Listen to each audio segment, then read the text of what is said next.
do on Twitter, if you have a Twitter account, is whatever lessons you're learning from the session, whatever poignant takeaways that you're gaining, I'd love you to tweet those quotes or tweet what you're learning to share with your community. Because I'm on a personal mission to help as many people as I can to learn about the imposter experience, and you can help me achieve that mission, that goal.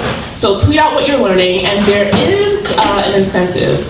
We're going to pick one random person to win a gift bag if they post on Twitter. So we're just going to select one person. That person might be you.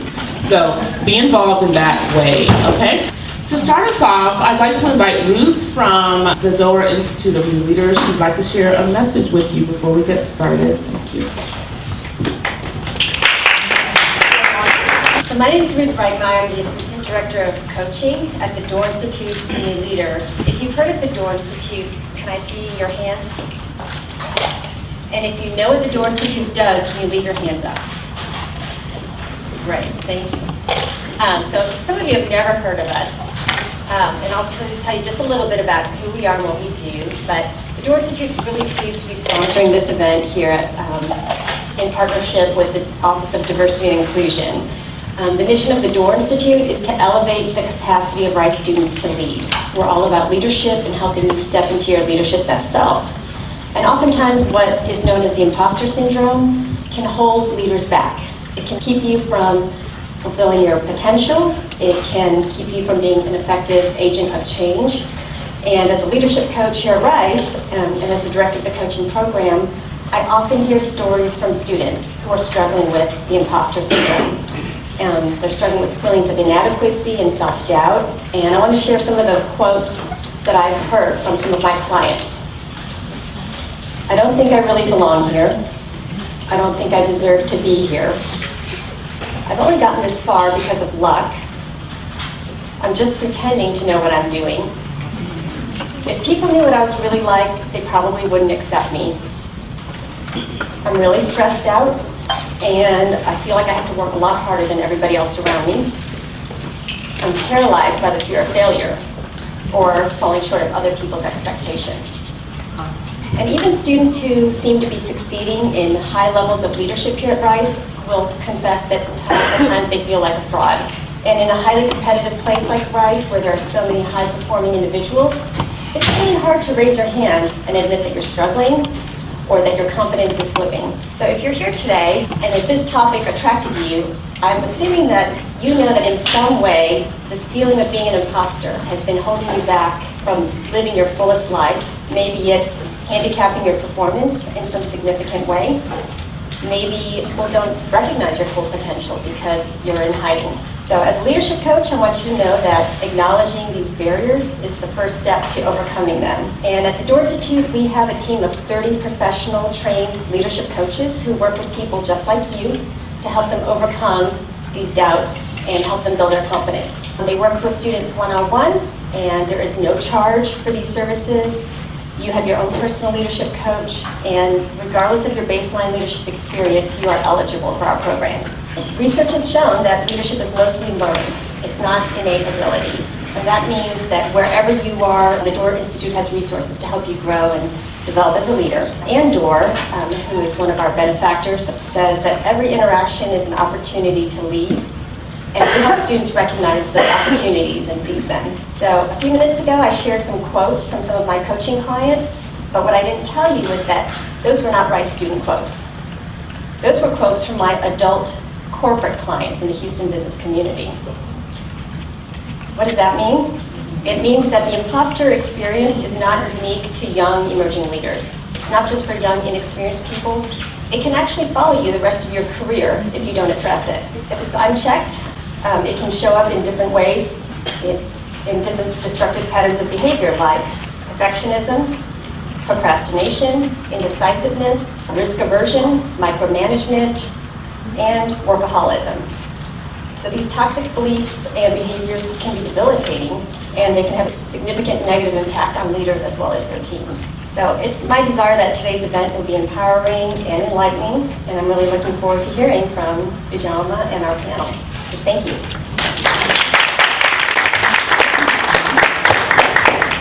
Thank you, Ruth. Okay, so we're talking about the imposter experience, right? So many of you know of it as the imposter syndrome. The language has kind of been moved towards naming it the imposter experience because the syndrome word sounds a little clinical. It's not a psychological disorder. It's a common phenomenon, a common experience that we all will encounter at some point in our lives or another. Okay, as Ruth mentioned, high-achieving individuals will certainly encounter the imposter experience. You can call it imposter feelings. Still, imposter syndrome is still relevant, but just wanted to give you information about the language. So to define the imposter experience, it's simply this persistent fear of being exposed as a fraud. So individuals experiencing these feelings will tend to believe that their success is because of good luck or good timing, and it's not because of their intellect or their skill. So that's a challenge there. So who does imposter syndrome impact? All of us. Younger, older, from faculty members who have to impart knowledge in the classroom setting to graduate students who feel pressure to speak eloquently in the classroom and already possess this wealth of knowledge as they enter their programs, and undergraduate students who are probably in classes with a bunch of people who were valedictorians in their high schools, right? So the pressure to perform definitely takes a toll. The where does imposter syndrome take place? I'm sorry? Everywhere. Academic settings, social settings, leadership positions, workplace. Any situation where you have to perform, you will definitely encounter that, especially for new encounters, new experiences. And it's certainly a lifelong journey, right? You can get over these imposter feelings in one context and then enter another space and you have to battle it all again. But one thing I want you to understand about the word overcoming, it doesn't mean that you're canceling the feelings. That's wonderful if you're able to achieve that, but the goal is to know that you may have these feelings, you may be anxious, but to do it anyway. Have a plan of positive action that you wish to take, and no matter how you're feeling, do it anyway. Pursue your goals, your ambitions, your aspirations. That's what I really want you to take away from this session. So why does imposter experience happen? Why do we experience that?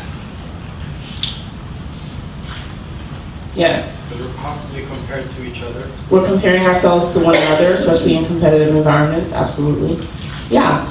Some may argue that when we're in spaces where we are different from the rest of the group, if you're a woman in a space where there's predominantly male figures, or if you're a person with a disability and you are in a space where other individuals seem able-bodied, that can definitely mess with your mind, feeling like you're different. So with the imposter experience, you're so focused on perhaps your difference in that space, and you may view it as a disadvantage or even a deficiency. But what I want to tell you today is that your difference is necessary. Your difference is special and it's unique, and that's how we should view our difference. Another interesting thing that I find about the imposter experience is that sometimes when we feel like imposters, we make other people feel like imposters, which is such a disadvantage. You know, in order to make ourselves appear better, we tend to make other people, this is not in all the cases, but sometimes this does happen in competitive environments because we feel like imposters. We try to make other people feel like imposters so that we can feel better about ourselves. And I love the quote, "Different is better than better." So being different is better than being better than the next person, because your difference is unique. It's what makes you stand out. It's what's necessary. It's not redundant, right? So those things that you feel are a deficiency, they're actually necessary. My goal here for this program is to just give you a sense and awareness that you do belong in whatever space that you're in. You do deserve to be in those spaces. You are enough, and you're not alone if you are encountering any imposter feelings. Okay? Just wanted to give you all a brief overview of what we're talking about as we enter the panel. So what I'd like to do is invite our panelists up. We have a wonderful group of panelists, about 5 individuals representing the different walks of life at Rice University. We have 2 undergraduate students, a graduate student, staff member, and an alumnus. Okay. I invite you up.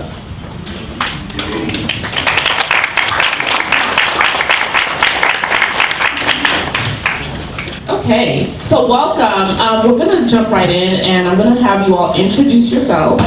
And and share about your experience with imposter feelings, okay? Hello everyone, my name is Matt Cheney. I am a alumnus. I received a master's in 10 and a Ph.D. in 14 in chemistry. I'm still involved. I'm the president of the Society of Latino Alumni of Rice. I have been for about 3 or 4 years. I guess one of my first comments is, everything you said, ditto. I know that I can add to that, but and I'm sure that we will get to that. I just want you to note that for me, it's 2 ways in which I felt as an imposter. One was an academic setting, but 2 is the way I look. And my ancestry, I am Latino, I'm Hispanic, but I'm adopted and my last name is Cheney. So I feel like a lot of times I'm not respected or seen as a Latino, and that to me is not just the academic sense, it's the other sense. So hopefully we can get into that at some point. Hi, my name is Caroline Quenemoen. I am the Associate Dean of Undergraduates and the Director of Inquiry-Based Learning. And so if you looked at my resume, you would see that I went to Dartmouth for undergraduate. I went to Yale for a Ph.D. in classical archaeology. And my first job out of Yale was at Rice. So I've been here since 2001. And I have to say, at every step of that journey, I experienced imposter syndrome. And the reasons are twofold, and they have changed and evolved for me over time. But I came from a single-parent household, a low-income household. My mom raised me and my brother and sister. My dad had died when we were young, and so she was all on her own, and I got into Dartmouth because I was a good student, and I really saw that there was an opportunity for me to kind of move out of kind of the situation that my mom was in. And so I applied to Dartmouth, and my mom said, "Do you really want to go there? That's where all the rich kids go." And I didn't know what she meant. I had no idea what she meant. And then I got there, and socially it was one of the most challenging situations that had ever been in my life. And I think we've all seen recently the high, low-income distribution at universities. In 1989, it was far worse. There were very few of us there who were on a Pell Grant. There were very few of us who had to participate in work study. So I think I coped by being a really good student at Dartmouth. And I was there to work really hard. I felt an obligation to my mom to really give back and to kind of set a good example for my siblings. And while I was at Dartmouth, I discovered this field called classical archaeology, which I'd never heard of before, and I fell in love with it. And I decided that I wanted to get a PhD. I didn't know what a PhD was. I had no clue, but I got into Yale. Wow, I'm going to Yale. And Yale is where I experienced the kind of intellectual imposter syndrome for the first time, and a lot of that was not only about class, but it was also about gender, and it was certainly about privilege, right? I don't think it is alumnus, right? I don't think that you can get in a more elite field than classics, where people study Latin and Greek, and they've been doing it since they were 6 years old at Exeter, right? So it was a really challenging environment for me, and I remember wanting to ask for help, and one of the graduate students saying to me, don't do that. Don't do that. You're going to show everybody you don't know anything. And so the culture there was really toxic. I internalized this idea that I had to figure it out for myself. And so I would say, to wrap this up, I got to Rice. I was an assistant professor of art history. And I think the legacy of that experience at Yale was that I didn't know how to ask for help when I got here. Right? I didn't know what it meant to actually be an academic. I didn't know. I really wanted to teach. I wanted to be in the classroom, and I also had to publish a book. And I just didn't reach out as much as I needed to. And so I have taught myself that I need to ask for help, And then I also need to seek out mentors because there are a lot of people out there that help me. And my whole role now is to kind of give back and hopefully mentor other people through what I understand to be a really challenging process. All right, so I'm James Alex Warner Jr. I'm a junior from Baker College. I am a stats major, and I'm also going to be the president of Baker College, the best college of Rice University. Just saying. Thank you. So the ways that I had to deal with imposter syndrome throughout my life have been through body image. So back in middle school, we had an open locker room, which meant that the kids could see while you were changing. And as you can see, I have a very slender, body type. So everyone thought I was weak, everyone thought I couldn't throw a football. And no matter how hard I trained to be able to throw the football harder, like 40 yards, 50 yards, it never mattered because I just looked this way no matter how strong I got. So even when I became a dancer, I felt that in hindsight, I was only ever learning how to do it just to show other people that I was not a fraud. And nowadays, well, after getting to Rice, I felt that slowly starting to get away just because I was able to cope with it better by realizing I was enough, not for other people, but enough for myself. And the other way that I had to deal with imposter syndrome was with presentations. So when I was younger, I had somewhat of a lisp, so I wasn't able to speak very well. So we had these things called Socratic circles in high school. And during those, you would have to have read a book throughout the week, and then you would come in and you would talk about it with the rest of the class. And I would generally not speak during a single one unless I was called upon by the teacher, so that she wouldn't have to give me a C. So I consistently got B minuses on that sort of thing. So that's why I didn't even try to do AP language, AP literature or AP Lang. Even though I knew I was capable enough, even though I had the grade, I felt that I wasn't good enough to do Socratic circles literally every week for an entire year. And how I coped with that, I never really did. So that's why I'm a stat major now, so I don't have to read and write. And then also I had to deal with it in terms of leadership positions. So because I felt that I couldn't present, and because I felt that I wouldn't have a great management style, because I didn't know how to talk to people professionally, I never really went for leadership positions besides like secretarial ones or publicity ones up until I got to college. And even then at Baker College, I didn't really apply for that many roles or try to go for elections just because I felt that I wouldn't be good enough compared to the other people who were showing like such great successes in their roles over the years. But yeah, that's me. Great, thank you.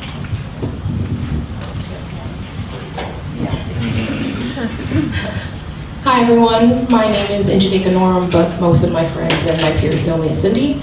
And as far as my imposter experience, I guess I would say that it started as early as elementary school. Up until college, most people I went to school with didn't look like me, and if they did look like me, they were either related to me or people assumed they were related to me. So a lot of my time, or a lot of my life, I was given the self-proclaimed title as my only black friend, where my friends would say to me, "Oh, hey Cindy, you're my only black friend." And I personally couldn't turn around and say that to anyone else. So a lot of my life I spent trying to find my own voice and have my own identity, because I spent a lot of my time trying to break out and distinguish myself from other people, but then not being proud to do so because I was the only one who was trying to be different. And as I continued on in school, there were some low periods, some high periods, and when I got to college, I started finding my voice. But now that I am in graduate school, I don't know if I mentioned, I'm pursuing a Ph.D. in chemical engineering here, and I'm a first-year student. I feel like at times, as mentioned earlier, I got here by luck. I'm the only African American in my cohort, and in my entire department, there's only 3 African Americans that I know that are pursuing Ph.D. here at Rice. So a lot of the time I'm spent wondering, like, what did I do to get here? Did I fulfill a quota? Am I only here because of the fact that I am an African American female? And at times I have been faced with, from my peers, that times where they tell me that they don't believe that I deserve to be here. And it's been a couple instances since I've been here, but a lot of it has, a way that I've been just like working through it is trying to like just keep myself grounded and reminding myself that I do deserve to be here, and then building my own network and having a network that will also remind me of that. So that has been my experience thus far. Thank you. Hi, my name is Megdalawi Sithang. I am a senior at Rice University, and I am currently finishing up my term as the president of the Rice African Student Association. So I think my experience with imposter syndrome, or imposter experience, has kind of also started very young. I immigrated here from Ethiopia, and the place that I grew up did not have anybody that really looked like me. And very early on, I realized that I'm never going to fit in, but what I was really good at was being the smartest one there. And so all throughout high school and all throughout middle school, that was my sense of identity. And so, as you can see, you come to Rice University where everybody else is the smartest one, you quickly realize there has to be more to you. And I think my whole first year, I just felt like because I wasn't the smartest one, I wasn't meant to be here. Because that was the only place I put my sense of identity and value in myself. And so that was a really important journey when I realized that there is more to you than one aspect. You're not one-dimensional. And I think with imposter experience syndrome, when you put too much into one part of your life, you tend to believe that your worth is only associated with that one part. When there's a lot of things about you that makes you special and unique, and all of that contribute to you being what you need to be in the spaces that you are in. And I think a lot of times I didn't know that there was more to me, and that was a particular journey that took a long time for me to really understand and what that meant. And I think I mostly felt this in my chemistry classes. So chemistry is not a very popular subject for people to study, and definitely not for Black people or Black girls. So I was definitely the only one in a lot of my classes. And anytime things got hard or I didn't do well on an exam, the first thing was, it's because of you, you're not worth it. Not, this exam was really hard, or this situation is really hard, or you didn't study or the right way, or you didn't reach out for help. It was, I innately put my worth to an exam, which doesn't make sense, because you would never really say that to your friend, right? Your friend does bad in an exam, you would never say, it's because you suck. I would say these things to myself, sorry. But I would say these things to myself, and that, I think it was junior year when it got really bad, and I really looked at myself and I said, why are you saying these things to yourself? Like, there's more to you than that, right? I'm a great friend, and I'm a great sibling, and a great daughter, and all of these things make me who I am. But this one exam, this one physical chemistry exam, is gonna sit here and tell me that I'm not important, I'm not worthy, I can't make it in these spaces. And I think that's what I've really come to understand throughout my time here at Rice, is that when you focus too much on one aspect of yourself, it's easier to feel like an imposter because you've put your worth in one dimension, when all of us are here for a very specific reason, right? And it's not because, it's not because to fill a quota or this, but because all of our experiences have come together to create a unique person that can give something to this community that no one else can give. And without realizing that, you will feel like you don't belong, or you're lucky to be in the space, when really the space is lucky to have you exactly the way you are. Wonderful. Thank you so much for sharing your lived experiences. Now let's get into the part where we're going to help the audience gain some tips on how to navigate and overcome these imposter feelings. So if you have any suggestions, maybe one or two recommendations as to how to navigate or overcome these feelings. So I think I'll just re-emphasize what was said already. Having the proper network is huge.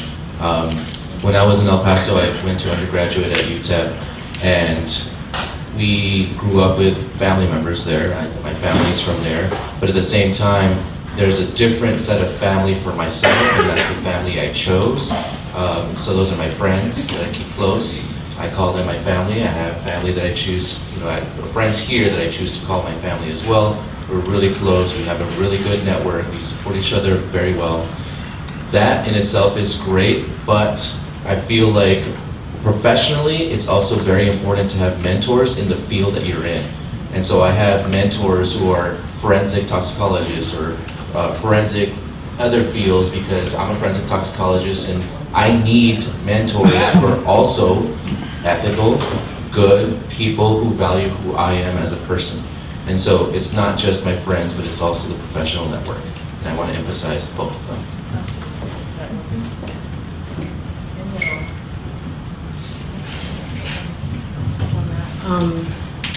And like you were saying, I also agree. One of the things that I've been trying to work on is realizing and understanding that no one really knows who I am. No one really knows my story, what I've gone through. So no one can really state, well, who I am. I should be able to validate myself because I understand what I've been through and I understand who I am and why I'm here.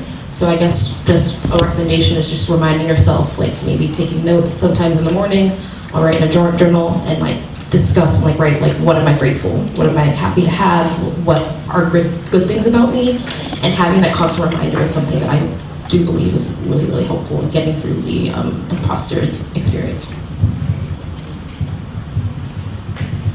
I have one, and I think you have to leave room for mistakes without letting that be your definition of who you are, because you're never going to grow without making mistakes. But these mistakes are not saying that you're not worth it, it's just not the right direction right there. So you got to just readjust and get ready to start again. And I think a lot of times when you do make a mistake and you are experiencing imposter syndrome, it feels like it's very permanent, and you feel like this sense of failure is it, and that is all you're allowed to feel. But that's not the case. That's with anything in life, there's a mistake and you fix it and you learn from that something that you would have never learned by not making that mistake. And if you value all of your downs as much as you value your ups, you'll realize it's just a journey. It's not just an incline. Life was never meant to be that way, and everybody feels like that's the solution to imposter syndrome, but I think it's just appreciating the downs just as much as the ups. Absolutely, and I'm glad you brought up the word failure, because I think it's important to really redefine that for yourself and maybe view it as falling, not failing, because failing sounds kind of permanent. But if you fall, you're able to get back up and keep going. So you just fell, right? So that's really important to keep in mind. Any other recommendations? So I actually got this one from an interview with Chris Evans, who played Captain America in the Avengers movies. So one thing he said is when you have a cyclone of negative emotions, so say you didn't do well on a work assignment, something like that, then you start saying inside your head, oh, I did not do well on this. Oh, it's because I didn't prepare. Oh, it's because I'm never going to prepare. Oh, I'm never going to be good at this because of that. So once you get to that first step or that second step of negative thoughts, what I started doing a few years ago was literally just shh to myself out loud. And if you start catching those negative thoughts when they're small, you'll start building the habit for when they start getting larger. Because once they start getting larger, that's going to start affecting your life in very deleterious ways. So I feel like growing those small habits of catching yourself before you start jumping off that ledge into the cyclone is really going to help you when the big things start coming up. Tell yourself, shh.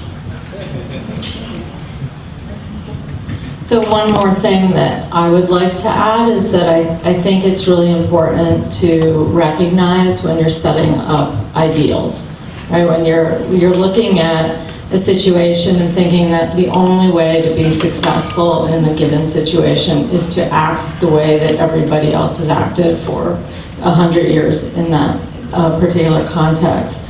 And I wish I knew that when I became a professor. Like, if I could have rewritten the script for myself, I think I could have been a lot more successful. I think I was successful, right? Maybe not according to the standards of the university, but to really start recognizing that I had something different to contribute.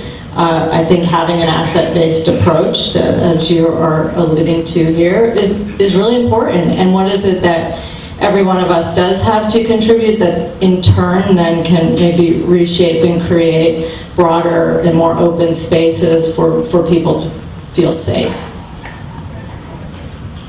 Okay, so I can move into the next question. So we have, are there any graduating seniors in the house? Raise your hands high, be proud. Yes, yes, yes. Right there, so just 3? Okay, so we have some graduating seniors and some students who will be entering internships during the summer. So a lot of these students are entering new spaces. So do you all have feedback for navigating imposter feelings when you enter these new spaces? So again, I just want to reiterate what's been said is that fear exists. I'm 36 years old. I still have fear. It doesn't go away. As you want to try to use it as best as possible. The moments of extreme challenge are hopefully moments of extreme growth. That's hopefully the goal in the end, is growth. Use that fear, try to use it in a sense that, in my case, I like to meditate a lot. It helps me out a lot. Focus my goals, focus my attention on what is needed. And so I want to say that, again, if you are graduating, it's really important to find the right people in your life, whether they're friends or they're mentors. It really helps with guiding you as not just a person at work, but a person individually, finding the right people in your life. And I'll just reiterate my point about seeking help and finding those mentors, which Matt is already alluding to as well.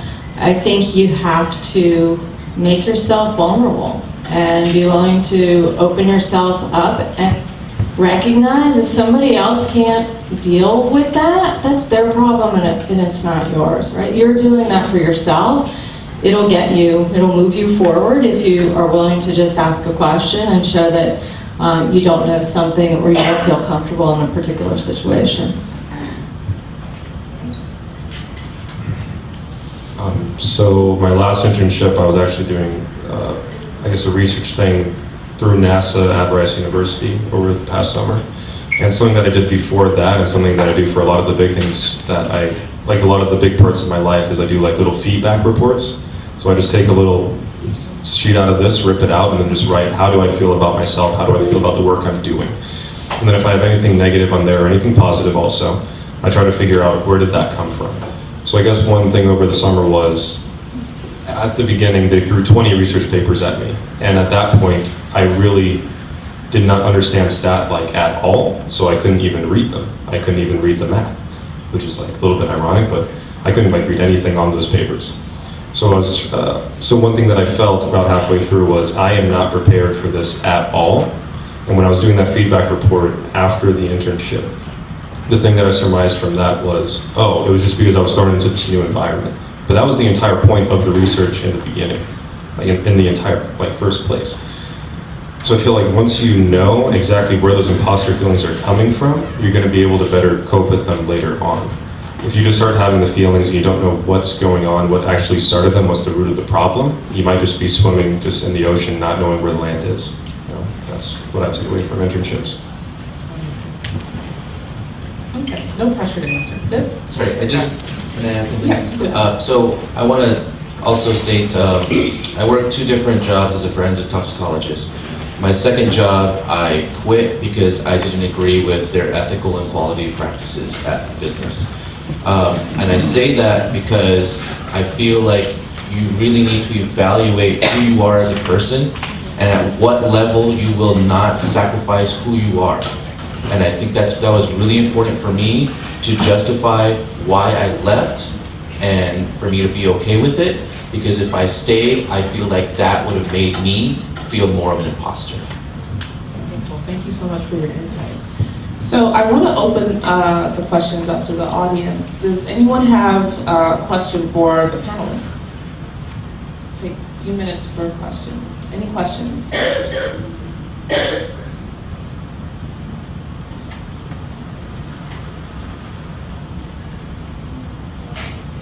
Yes.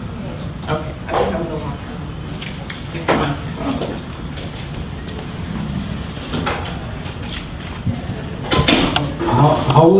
How did your imposter syndrome impact your ability to start assignments early? In other words, not procrastinate.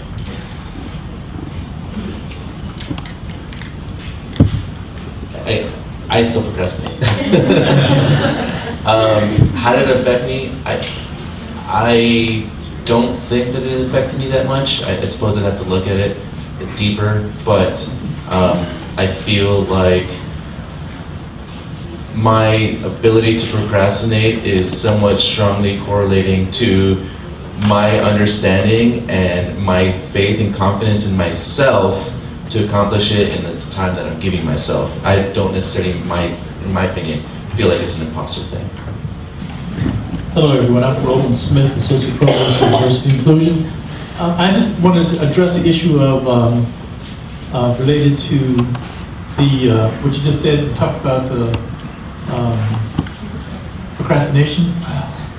And so that's one of my problems. I always felt that I was a procrastinator, but then I realized at one point that I wasn't really procrastinating. I was thinking my problem out in my head first. And because I wasn't writing things down, I thought I was procrastinating. In fact, it actually made it easier for me to write things down when I thought about it before I did that. So that's how I define procrastination. Well, that's how I dealt with it anyway. The one thing I would add to that is for me, I think procrastination is often closely linked with perfectionism. And in particular, when I was finishing my book project here at Rice, I had a publisher at Cambridge, and it was all ready to go, but it wasn't ready to go in my head. Like, I couldn't let it go. And I think that somebody else would have let it go much sooner than I did. So I think be cognizant of that.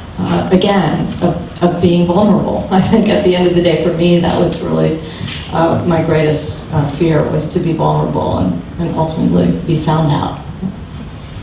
And kind of going off of that, I think like there's also like, sometimes you want to say something, like maybe it's a meeting or you feel like you have an idea and you want to get it out there, and you just keep rethinking it over and over again because you feel like as soon as you say it, if it's not right, then it's not valuable, and then you're going to be found out, and they're going to think you're stupid, you don't belong here, and like these are real thoughts that like could be going through your head when you're holding back something like that, like procrastinating of like your thoughts out into the workplace. And I feel like understanding that making a statement, even if it may not be right, can still be building in the right direction.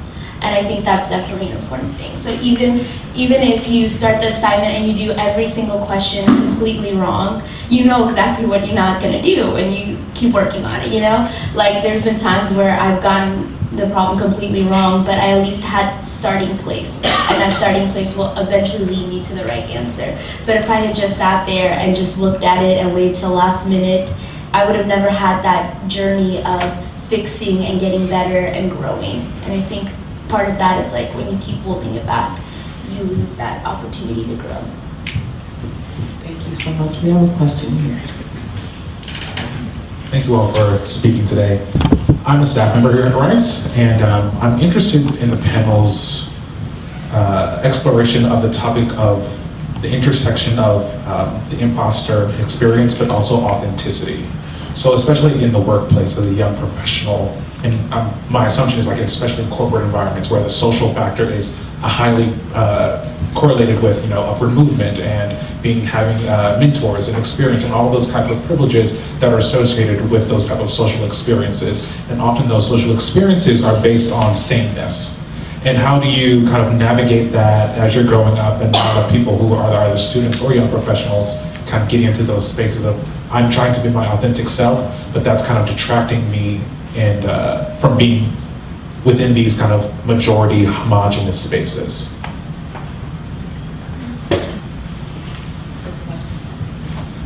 So I think this is maybe to answer your question, what I was getting at before is that not to let the majority narrative kind of drive the way that you think about yourself, and recognize that you bring something else into that space that the majority is not seeing, right? Has a blind spot to.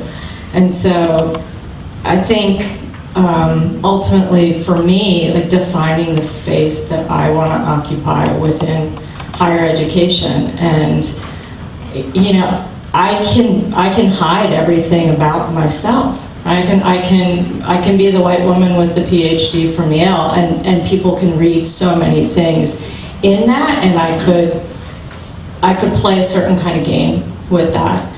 That I don't care to play, right? Like what I want to do is to create a really rich environment for undergraduates here and create opportunities and give voice to people who don't feel like they have voice on this campus. And I find other people who want to do that too. And so really think about not being shaped by that narrative and what you want to, how you want to carve the space out for yourself.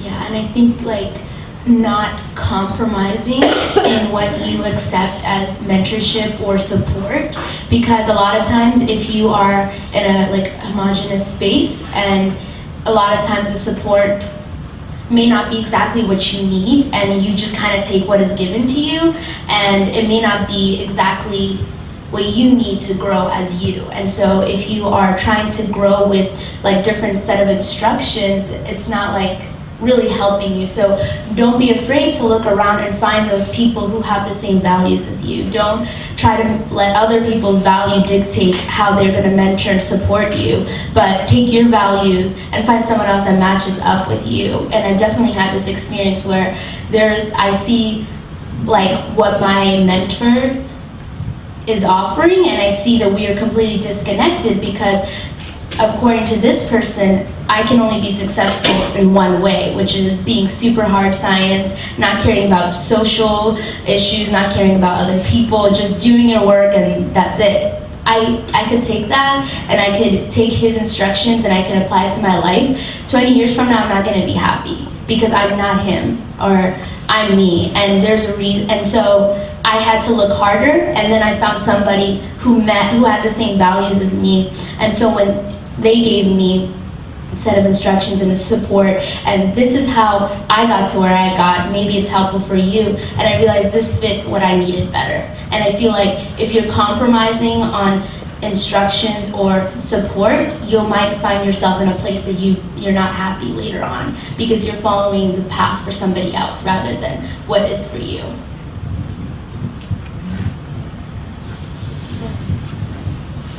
So I have a small anecdote that's actually pretty recent. So as you're elected president, you start working with the other presidents of the other 11 residential colleges. And as I've been doing that, I've noticed that I'm very much so more introverted, more introspective. For hanging out or for doing trainings, I'm generally more to myself. I don't really interact the same way as everyone else. And I know that I do that just to stay as authentic to myself as I can. But one thing that I know that as I've gone on throughout this semester of figuring out how I want to be my own sort of president is, why do I act differently from everyone else, and what is the basis of our mission, I guess. So I know for being president, you don't need to be like everyone else. So I've sort of carved that into my image, at my own residential college. I don't need to be like the other past presidents if we're all achieving the same mission. So I know maybe 3 years ago, that president, the one I came in with as a freshman, he was all over the place. He was jumping, he was crazy, he was life of the party. But I'm not that sort of a person. Even though this is a wet campus, I don't drink, so I definitely did not feel comfortable doing that. But as long as I'm approaching the mission at the right way so I can achieve all of my goals, I feel that being my authentic self won't have to compromise with, being part of the crowd. Sometimes when you step out on courage and you just show up authentically, other people will adjust. They'll adjust, right? They'll get used to it and adjust. There will certainly be more opportunity for you all to ask questions or engage in dialogues, but we're going to move on to the next segment. But I want you to please give them a round of applause for their training.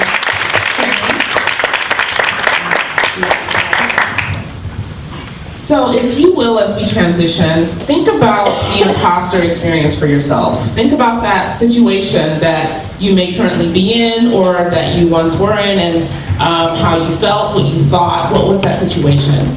And yeah, just think about that for a moment. It's a nice crisp, dark brown colour on the edge. Thank you, Chef. The sugar has almost glazed the pastry, and it looks as delicious as Frank's. So stop doubting yourself. Be bold. Yes, Chef. Okay.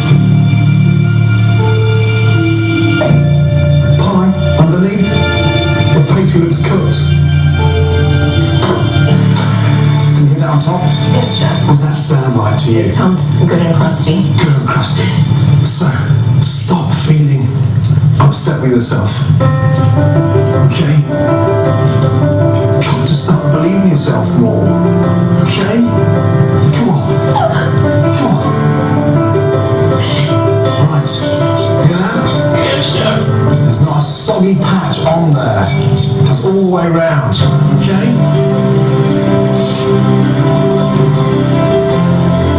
Can you hear that? On the balcony you can hear that, right?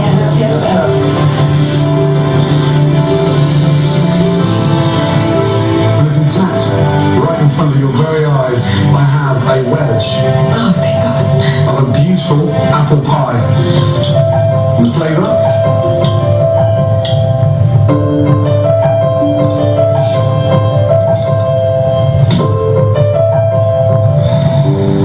The flavour's amazing.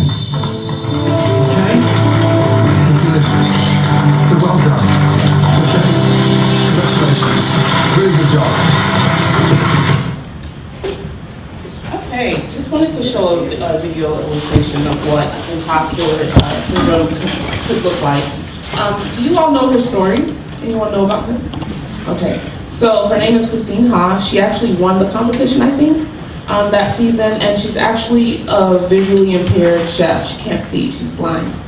So you can imagine that she came into this space where other people who do have their eyesight, she's competing with these individuals, coming in feeling like an imposter already, and having these negative thoughts in her brain while she's performing wonderfully and other people see her value, but at the moment she was questioning her value.